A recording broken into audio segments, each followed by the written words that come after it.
आज या ठिकाणी नवीन भाजी मंडईचं लोकार्पण सोहळा आपण पार पाडला। या सोहळ्याला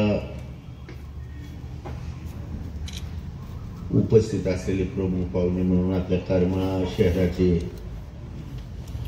नवीन आलेले PI श्री माने साहेब, नगरपालिकेचे मुख्य कार्यकारी अधिकारी श्री तापसे 82चे श्री पवार साहेब, माजी नगराध्यक्ष वैभवराजे जगताप, अल्ताफभाई तांबोळी,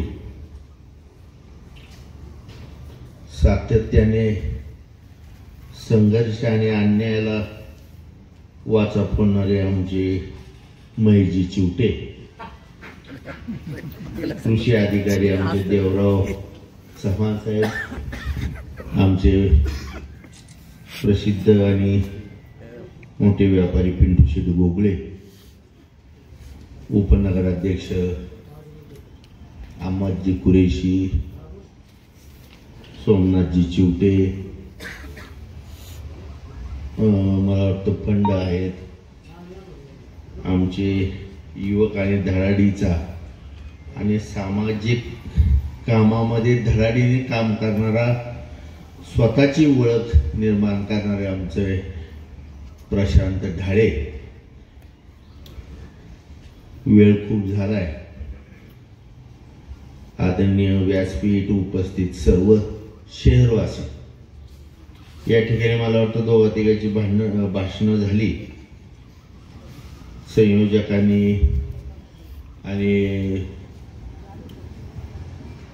मला वाटतं संचालन करणारे आमचे सगळ्यांनी सांगितले, जो जिल्ह्याचे नेते, तालुक्याचे नेते, आमचं तमकं। महेश, मी असं काही भानगडीत पडत नाही।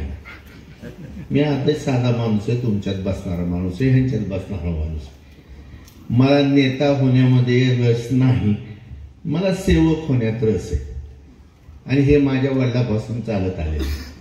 ते स्वातंत्र्य सैनिक होते, ते खूप मोठे होते। महाराष्ट्राचे मुख्यमंत्री सुद्धा त्यांनी त्या काळात निवडले, त्यांना सहकार्य केले। राजकीय जीवनामध्ये मोठमोठी पदं त्यांच्याकडे बी होती। पदं ही गाजवण्यासाठी नसतात, पदं ही लोकांच्या सेवेसाठी असतात। आणि ती सेवा आपण प्रामाणिकपणाने केली पाहिजे। नेतेगिरी किंवा मी असा आहे, मी तसा आहे, हे काही कारण नाहीये। कारण लोकांनी आम्हाला निवडून दिले, ते लोकांच्या सेवेसाठी दिले, मोठेपणा गाजवण्यासाठी नाहीये। आज एवढी ही मंडई असेल किंवा काही असेल, मला वाटतं मयेचे आजोबा सुद्धा त्या काळात एक स्वातंत्र्य सैनिक होते, सामाजिक सेवेत हिरारीने भाग घेत होते आणि एक चांगला दबदबा आणि एक राज्यकर्त्यांवरती वचक ठेवणारे नेते म्हणून मनोहर चिवटेजींकडे बघितलं जात होतं। काळ बदलत गेलाय। राजकारणामध्ये जर काही गोष्टी खऱ्या बोलायला गेलं तर त्याचं रूपांतर टीकेत होते आणि नाहक नसताना कुणाला तरी राग येतो। पण कृती कुणी सुधारायला तयार नाही। प्रत्येकाला वाटतं की मी करतो तेच योग्य आणि ते समाजाला भयंकर घातक आहे। आज या ठिकाणी महेशने बी त्याच्या भाषणामध्ये सांगितलं, PI साहेबांनी सांगितलं की बाबा जे मी आल्या आल्या निर्णय घेणार होतो, पण कुणाला रुचतंय नाही रुचतंय ह्याचा विचार करून ते थोडं थांबलो म्हणून त्यांनी सांगितलं। ह्या बाबीचा जर विचार केला तर मला वाटतं हा विचार फक्त 4-2 लोकांसाठी, सर्वसामान्यांसाठी नाहीये। विचार आम्हाला सर्वसामान्यांचा करायचा, 4-2 जणांचा नाही। आणि आम्हाला कुणावरती अन्याय करायचा नाहीये, कुणाच्या उपजीविकेवरती बालंड आणायचं नाहीये की त्याच्या उपजीविकेला कुठं आम्हाला ब्रेक स्पीड ब्रेकर करायचा नाहीये। ह्याच्यामध्ये तालुक्यामध्ये असेल देशामध्ये आपली लोकशाही प्रत्येकाला आपल्या कौशल्याने आपल्या प्रामाणिकपणाने आणि आपल्या सगळ्याच्या सेवेसाठी त्यांनी उपजीविका त्याची केली पाहिजे, त्याला कुणी अडवू शकत नाही. पण मला असं वाटतं की तुमच्या उपजीविकेची व्यवस्था किंवा तुमच्या उपजीविकेच्या बद्दल ज्यावेळेस तुम्हाला जी तळमळ वाटते त्याच्याबरोबर ती आपल्यामुळं कुणाची तरी गैरसोय होती, कुणाला तरी त्रास होतोय ह्याचं भान राखणं खूप गरजेचं आहे. त्याला अडथळा आणायचं आमचं काही कारण नाहीये. उपजीविका तुम्ही करा, तुम्हाला आम्ही सहकार्य करू. त्या दिवशी मला वाटतं काही पत्रकार मंडळींनी सांगितलं, मी क्लिअर सांगितलं, प्रामाणिकपणे सांगितलं की रस्ता वाहतुकीसाठी असतो, व्यवसायासाठी नाही. व्यवसायासाठी आपण इथं ह्या सुविधा उपलब्ध करून दिल्या. ठीक आहे, त्या काळात नव्हत्या, तुम्ही तिथं बसत होता. आता हे सगळं आपण ओपन केलंय. त्यांना सगळ्याला विनंती करणार आहे की आता निमंत्रित करतो, हात जोडून निमंत्रित करतो की आता इथं या, इथं येऊन बसा. मला वाटतं महेश मागाशी त्याच्या भाषणात बोलला की पायात घालायचं शोरूम मध्ये मिळतं आणि पोटात घालायचं गटरीवरून मिळतं. गमतीशीरच गोष्ट आहे आणि ही वस्तुस्थिती आहे. मग आधी आरोग्य त्याच्यासाठी नगरपालिकेने तुमच्या सेवेसाठी ही अद्ययावत आणि सगळ्या सुविधा असलेली भाजी मंडई या ठिकाणी केली. उपभाजी मंडई, शहराचं विस्तारीकरण खूप झालंय, बऱ्याचशा गोष्टी लांब पडतात. लोक शहरातनं बरीचशा मला वाटतं प्लॉटिंग झाले. आमच्या शहराच्या कडेची 2-3 हजार एकर जमीन प्लॉटिंग मध्ये गेली. लोक तिथं वास्तव्याला गेले आणि अन्न ही मुख्य गरज आहे, पाणी ही मुख्य गरज आहे. आणि ह्या सगळ्या गोष्टी, वाढती लोकसंख्या, बऱ्याचशा मेट्रो सिटीमध्ये सुद्धा वाढलेली लोकसंख्या आहेत, सोसायट्या आहेत. त्याच्यातनं सुद्धा सुशिक्षित बेरोजगारांना कामाची संधी, रोजगार उपलब्ध करण्यासाठी संधी तुम्हाला सांगतो मिळते. मला वाटतं पुणे मुंबई सारख्या ठिकाणी सुद्धा गुलटेकडी असेल, वाशी असेल, इथनं बरेचसे युवक भाजीपाला, फळं ज्या तुम्हाला दैनंदिन हे लागतात ते खरेदी करून तुम्हाला सांगतो तुमच्यापर्यंत पोच करतात. त्याच्या मोबदल्यामध्ये 2 पैसे तुमचा वेळ, तुमचा प्रवास वाचतो आणि त्यांनाही 2 पैसे उपलब्ध होतात. त्याच्यामुळं आपण त्यांच्याकडनं सुद्धा खरेदी करतो आणि ह्या माध्यमातून तुम्हाला सांगतो बेरोजगारांचा सुद्धा जी समस्या भेडवती ती सुद्धा मला वाटतं आता कमी होती ह्याच्यामुळं. मग उद्या आता मला वाटतं उपमंडई ही जी पूर्वी शहराच्या मध्यवर्ती होती बाबासाहेब आंबेडकरांच्या पुतळ्याच्या मागे, ती अतिशय त्यावेळेच्या लोकसंख्येला मला वाटतं पूरक होती. त्या काळामध्ये ती भरपूर म्हणजे हे होत होते, आता तिथं पुरत नाही. मग मधल्या काळामध्ये मला वाटतं 15-20 वर्षाखाली निलाव वगैरे तिथं बऱ्याचशा गोष्टीची अडचण यायला लागल्यानंतर तिथली ती भाजी मंडईचा निलाव आपण बाजार समितीमध्ये जागा देऊन तिथं आपण सगळ्या बांधकाम आत्यवादी ही केली, सुविधा केल्या आणि त्या ठिकाणी ती भाजी मंडई चालू केली. ती अपुरी पडायला लागली, लोक रस्त्यावरती भाजी विकायला लागली. मग त्याचा विचार करून ह्या ठिकाणी आपण ही भाजी मंडई केलेली. माणसाच्या जीवनामध्ये माणसांनी काही गोष्टीचा आदर्श घेतला पाहिजे. मगाशी महेशने सांगितलं की इथं चुनकडी होती, लोक नाकाला रुमाल लावून जायचे आणि खरंच होतं, सगळी घाण होती, मैल्याचे खड्डे होते, आमपूर. पूर्वीच्या लोकांनी तुम्ही मला सांगा किती विचार त्यांच्याकडे मजबूत होते. शिकलेले नव्हते, खोट्या डिग्र्या नव्हत्या, पण त्या काळात त्यांनी सांगितले की वेळ आल्यानंतर उखंड्याचे सुद्धा पांग फिटते. आज या ठिकाणाची परिस्थिती झाली आणि मोठी बाजार मंडई होणार आहे. अन्न ही मुख्य गरज आहे. त्याची गरज आहे तो माणूस त्या ठिकाणी येतो. असं काय नाहीये की बाबा हे दूर पडतं हे तर लोक येणार नाही, असं होऊ शकत नाही. कारण माणसं तुम्हाला सांगतो आयुष्यामध्ये सुविधाच्या वस्तू जर घेतल्या तर 15-20 वर्ष त्याची गरज लागत नाही. जसं फ्रीज असेल, टीव्ही असेल, एसी असेल किंवा एवन एखादा बंगला असेल, अनेक वर्ष एकदा केल्यानंतर गरज लागत नाही. पण ह्याची गरज 3 टाइम लागते, निदान 2 टाइम तरी लागते. ही दैनंदिन गरज आहे. त्याच्यामुळं भाजीला, अन्नधान्याला माणसं किती दूर असली ते त्या ठिकाणी जातात. ह्याचं निमित्त करू नये की इतक्या दूर आहे आणि आम्हाला गिऱ्हाईक येत नाही, अशा लोकांची गैर तापसे साहेब करायची नाही. तुम्ही मुख्य अधिकारी, महेशने सांगितलं की तुम्हाला कोणतरी दम देते आमका दम. मला तर आश्चर्यच वाटलं, एवढं मोठं पद असून काय भानगड आहे, देते काय कोण दमदाटी? हा, काय कारण नाही. तुम्ही जनतेचे आणि शासनाचे सेवक आहात, नोकर आहात. त्यामुळे कुणाची भाडबीड न बाळगता तुम्ही जो निर्णय घेणार आहे तो जर असंख्य लोकांच्या हितासाठी असेल तर तुम्ही काळजी करायची नाही. शासन पहिल्यांदा आणि नंतर आम्ही तुमच्या पाठीशी. पण निर्णय योग्य झाला.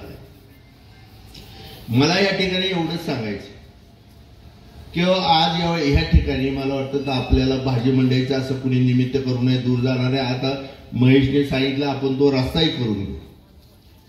सुंदर शहर, स्वच्छ शहर हे काय माझ्यासाठी महेशसाठी उपयोगी पडणार नाही की तर स्टेजवर बसलेले 4 लोकांना. ह्याची गरज तुम्हाला सुद्धा आहे.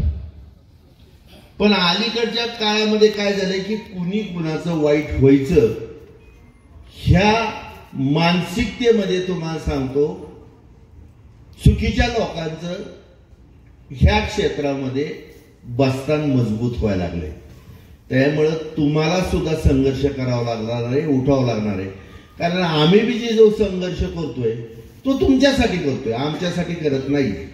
मग ह्याची जाण ठेवून तुम्ही सगळ्यांनी सुद्धा इथून पुढं की रस्ता मोठा पाहिजे, अतिक्रमण नसलं पाहिजे, कुठल्याही गोष्टीत असू द्या. शहरामध्ये स्वच्छता तापसी असलीच पाहिजे. मी बरंच बघतोय कचरा आहे, गटरी स्वच्छ राहिल्याच पाहिजे.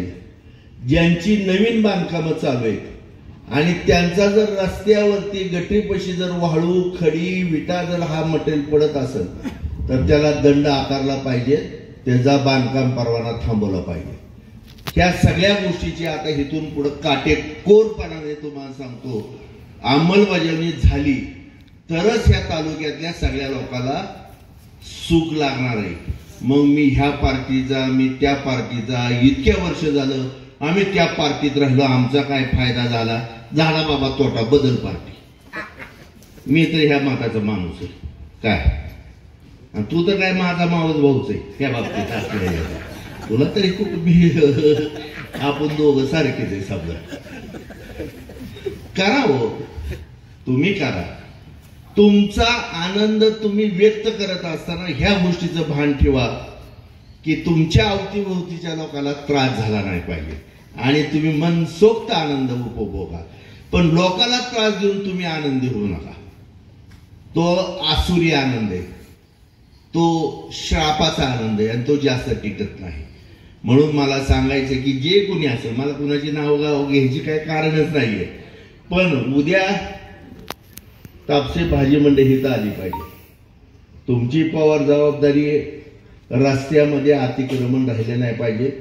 पोलीस संरक्षण घेऊन तुम्हाला सांगतो सगळी अतिक्रमण काढा. आज स्टँडच्या रस्त्याची काय अवस्था आहे? आमच्या माता भगिनी जात आहेत, पेशंट बी त्या ठिकाणी जात आहेत, कित्येक गरजू लोकांना. अहो ट्रॅफिकची काय अडचण. आज जर रस्त्याला माल घेणारे गाड्या जर ह्या हायवेला जर दुकानं असली तर तो खरेदी करणारा रस्त्यातच गाडी लावतो आणि त्या दुकानदारापाशी जातो. पण तो हा विचार करत नाही की बाबा माझी गाडी मध्ये लागल्यामुळे तिकडून येणारा आणि इकडून जाणाऱ्याला अडचण होणार. त्याची खरेदी होईपर्यंत कोणतरी सगळ्याला थांबावं लागतं. त्यातनं कुणाला तरी गडबड असल्यामुळे तो चिडून त्याला काहीतरी बोलतो आणि तिथं वादाचा मुद्दा तयार होतो आणि तासन तास तुम्हाला सांगतो तिथं घोळ घालायची भानगडी होतात. मग तुम्हाला सांगतो पुन्हा कायदा कानून अधिकारी पुढारी सगळ्यालाच तुम्हाला सांगतो या ठिकाणी म्हणजे काय म्हणायचं त्रास होतो, मानसिकता आमची खराब होती. तर कृपया करून तुम्ही सुद्धा लक्षात ठेवा की सगळ्यांनी तंतोतंत कायदेशीर कुणाला त्रास होणार नाही अशा पद्धतीने आपण सगळ्यांनी वागावं.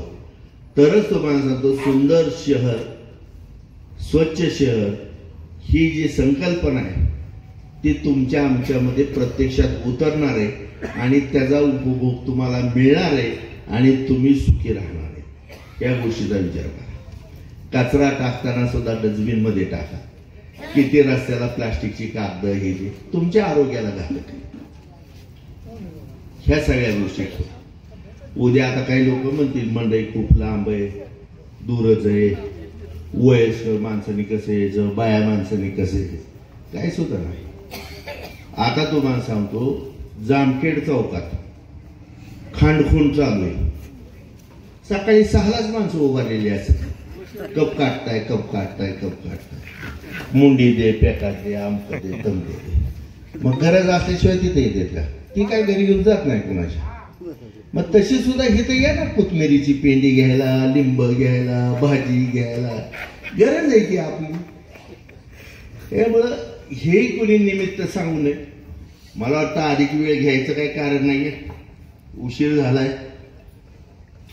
भविष्यामध्ये ज्यावेळेस इलेक्शन लागल त्यावेळेस प्रामाणिकपणे तुमची सेवा करणारी माणसं जगताप गटाकडनं त्यांना संधी दिली जाईल आणि त्या संधीचा जर उपभोग तुम्हाला घ्यायचा असेल तर तुम्ही त्यांच्या पाठीशी मतरूपी आशीर्वाद घेऊन उभा राहावा आणि बाकीच्या सगळ्या अडचणीची जबाबदारी मी घेतो असं अभिवचन या ठिकाणी मी देतो. आज आम्ही सगळे एकत्र बसलोय शहराच्या चांगल्यासाठी. त्या ठिकाणी आपण सगळ्यांनी प्रयत्न करू. राजकारण करायचे ते ज्यावेळेस नामनिर्देशन पेपर भरल्यानंतर ते निकाल लागेपर्यंत आपण भरपूर राजकारण करू. पार उतू जायपर्यंत राजकारण करू. पण ज्या वेळेस हे संपल त्यावेळेस सगळ्याला सांगतो सगळ्याला एकत्र येऊन ह्याने त्याला उघडं पाडायचं त्याने त्याला उघडं पाडायचं त्याने त्याला आडवं लावायचं त्याला त्याचं चांगलं काम हाणून पाडायचं. ह्याच्यामध्ये बंधूंना आमचं नुकसान नाहीये. आम्ही आमचे तुम्हाला सांगतो ही चुकीच्या पद्धतीने षडयंत्राने जरी आमची बुद्धी वाईट गोष्टीकडे जात असली तर ह्याच्यामधली मोठी झळ सर्वसामान्य लोकांना काय लागती ह्याचं भान सुद्धा राज्यकर्त्यांनी ठेवावं आणि सार्वजनिक कामाला सगळ्यांनी पक्ष गट तट सगळे बाजूला ठेवून योग्य कामाला सगळ्यांनी एकत्र यावं आणि ह्या गोष्टीवरती आपण सगळ्यांनी सुपरवायझिंग नजर ठेवावी आणि योग्य अयोग्य गोष्टीसारख्या पाठीशी आपण उभा राहावं योग्य गोष्टीच्या असं या ठिकाणी आपल्याला सगळ्यांना नमूद करतो. जास्त काही वेळ घेत नाहीये आणि उद्यापासून पहिल्यांदा विक्रेत्यांनी इथं यावं आणि त्याच्यानंतर ग्राहकांनी इथं यावं आणि तुम्हाला सांगतो ह्या स्वच्छ चांगल्या ठिकाणी आपण तुमच्या सगळ्या सुविधा तुमच्या गरजा इथं देत असताना शहराला सुद्धा अबाधित ठेवतोय ह्याचं एक मनात मला वाटतं ध्येय आनंद संकल्पना ठेवून आपण ह्यात यावं असं मी विक्रेत्यांनाही सांगतो आणि ग्राहकांनाही सांगतो. अधिक न बोलता आपण सगळे या ठिकाणी आलात त्यांचे तुमच्या सगळ्यांचे मी मनपूर्वक आभार मानतो. मला आमच्या देवराव चव्हाणांचं ऑफिस बघायला जायचंय. त्यांनी स्वखर्चाने केलंय आणि असे अधिकारी झाले पाहिजे. काय आता सगळ्यांना माहिती अधिकारीची कमाई काय असते तरी ती खुर्च्या तुटक्या ठेवतात आणि बसायला गेलं की आम्हाला म्हणतात शासनाकडे फंडच नाही हो. नाही होतं का नाही तापशी साहेब तसं खरंय का खोटे होय पवार असं काय करू नका आमच्या देवरावाचा आदर्श घ्या आणि जनतेची सेवा करा निश्चित लोक तुम्हाला दुवा देईल आणि भविष्यातल्या जीवनाला तुमच्या रिटायरमेंट नंतर तो दुवा निश्चित तुमच्या कामाला येईल एवढे या ठिकाणी तुम्हाला सुद्धा शुभेच्छा वर्धक सूचना देतो काय आणि माझं या ठिकाणी प्रास्ताविक थांबवतो आपण आल्याबद्दल आपल्या सगळ्यांचे आभार मानतो आणि पुढील कार्यक्रमात जाण्यास परवानगी मागतो जय हिंद जय भारत.